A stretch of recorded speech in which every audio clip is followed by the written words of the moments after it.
but why on earth would you think, can you tell me, do you think the company 3M is good or bad as an investment? Right. And if Yeah. I ask somebody else, because Jim Cramer was making the argument that they're good right now. Know why? Because they're making masks for coronavirus. I shit you not. Like, Yeah. so if you can make an argument that they're good and someone else can make an argument that they're bad, but nobody seems to think it's a problem that you can make an argument either way, because that's the way markets function. One person places one value, another places another value, and then the two of you come together and kind of agree on what the value would be, or you don't invest. There is no ESG cut. There isn't one thing that everyone agrees is that's ESG, this is good, this is bad. It's not a thing. There's no like, By the way, it's all about yeah. middle price. You think Tesla's good because they're sustainable? Good. Then you're willing to pay more for that stock because you want it. If you think Tesla shits on its employees and has a poor governance system and that matters more to you, good. Don't buy it, or buy it for less. That's how markets work. ESG is not a cut. And by the way, I'm in rare form today. Yeah, you are. I like it because I'm really tired. But I really dislike this type of journalism. There are plenty of other ways to pressure corporate America to get more green. What are the ways? Like, can she at least tell us the ways? There's so many of them that she doesn't have time to write. So many. All right, the next point. She says, think about it. If you're saying, take my money and invest it in causes I care about, you are most definitely not saying, take my money and invest it as profitably as possible. In fact, if cause-driven investing is your goal, why would you even have your money manager do it?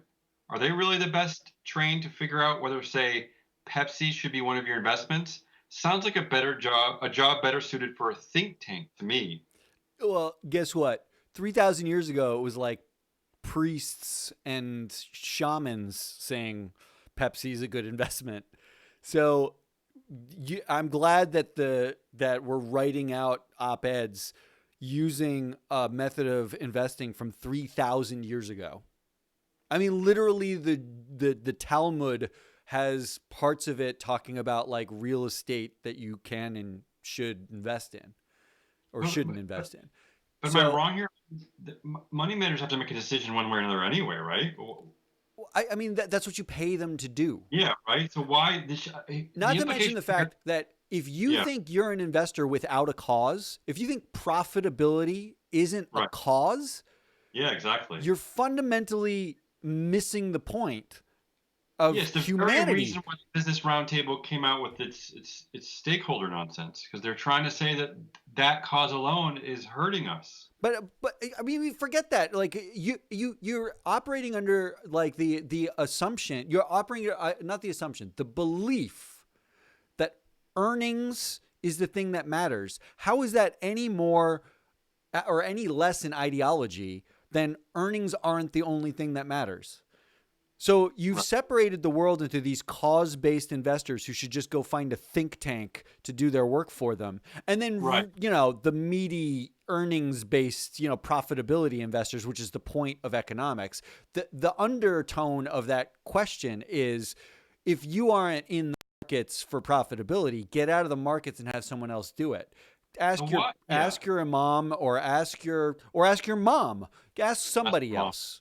But why the implication anyway that ESG data points are so unbelievably opaque and difficult to understand that we need to get a think tank? Where does that come from? Is it like, I don't know. I mean, like, ESG represents like an elitist type of investing? Is that what she's implying? It's like this article when you sent it to me is like the perfect encapsulation of arguments that I agree with put next to a fundamental like misunderstandings about humanity and markets. Like, it's just between and ESG, like what it's supposed to do and solve for and be for everybody. It's just like,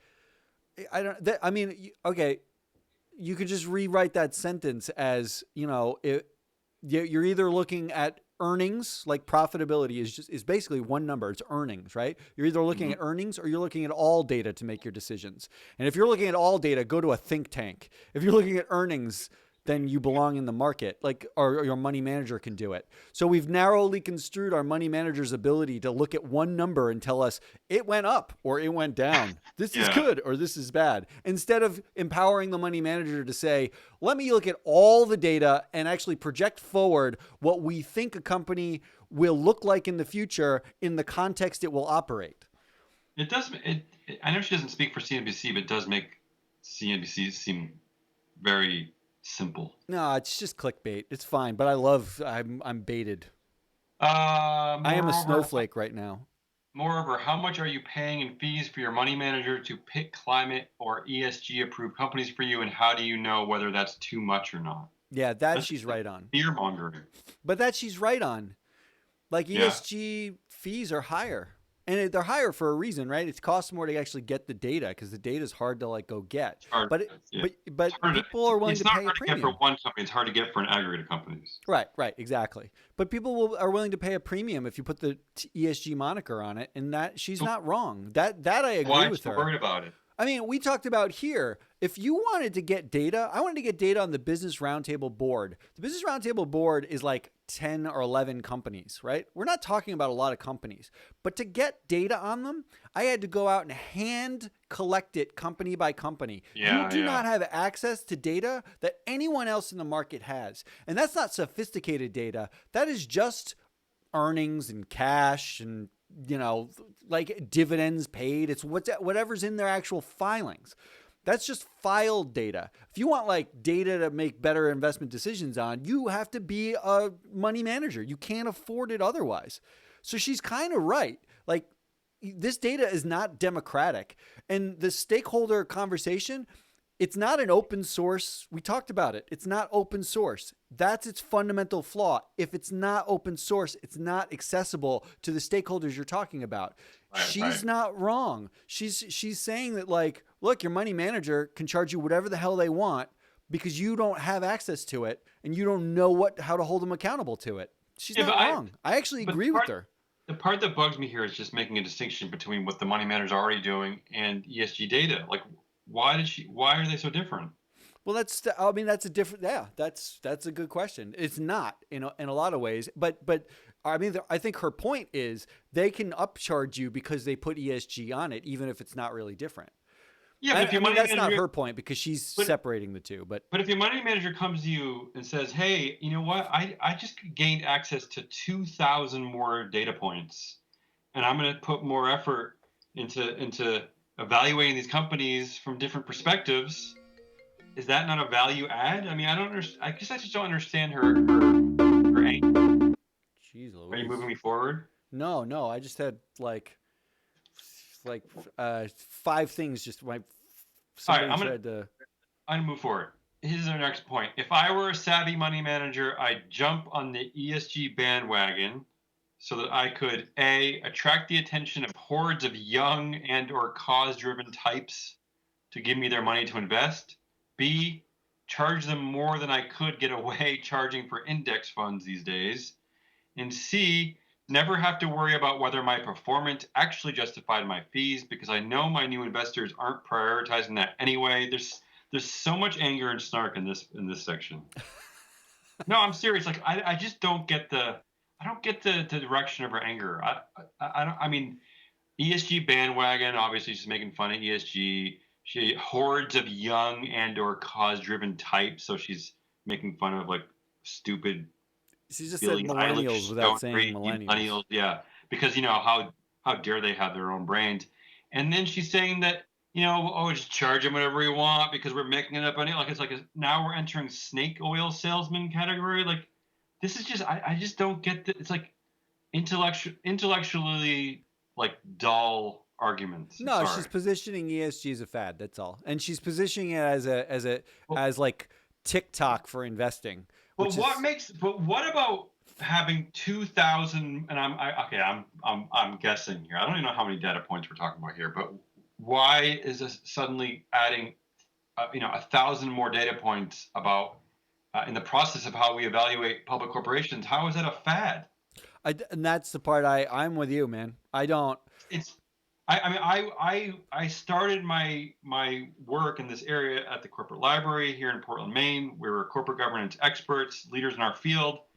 Uh, all of the information we collected, Kelly Evans, is all publicly available data from public filings. Like there's nothing about it is fatty. It's literal and actual data about how companies run themselves. And it's really to the core of what they are, right? I just don't I don't follow this logic. So, but here's my get it. takeaway from this kind of thing, right? Yeah, I don't get it. I sort of want authors of pieces like this, because this is not an idiosyncratic piece. There's like a whole segment of the business Yeah, that's why I grabbed marketplace it. that talks about this and like this. I want to just give everyone who's written a piece like this all of the data you can get on a single company, and then all of the stuff that's called ESG data, and say, okay, I want you to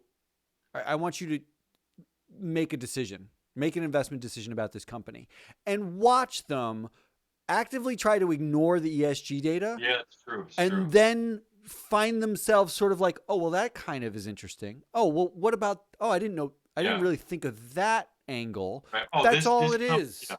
This company didn't listen to its shareholders when they tried to vote out this board member for having a related party transaction with the CEO's brother. Oh, interesting. Here, Kelly. No way they ignore that. They would not ignore that. If you look at Boeing right now, we talk about this. I talk about this ad nauseum.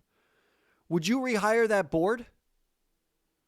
The data that you would use to understand that you shouldn't rehire that board is called ESG data. It's G. Yeah. You're just looking at the fact that Ken Duberstein orchestrated the most loyalist, crony-ridden board who are all entrenched. And now you've got an entrenched CEO again. But how is this different? This isn't a bandwagon. This is activist investors have been doing this for 20 years. This isn't new stuff. What she's doing is conflating what everybody conflates, which is, and she says it, cause-driven investing. And the causes she's thinking of is, I care about plastic, and I care about climate, or I care about tobacco. She's conflating all of those things with the only thing ESG does. Guess what? If you know how much plastic a company created, and you knew there are plastic regulations coming, do you think that's cause-driven? There are investors out there who would say this company actually could see an earnings slump. Your favorite number, earnings. Because we now have information on how much plastic they produce. That's not I don't know. That's just good, solid thinking. Yes. It's like analyzing someone's health just by their height and weight and ignoring hundreds of other factors. All right, finally. By that token, I'm Michael Phelps.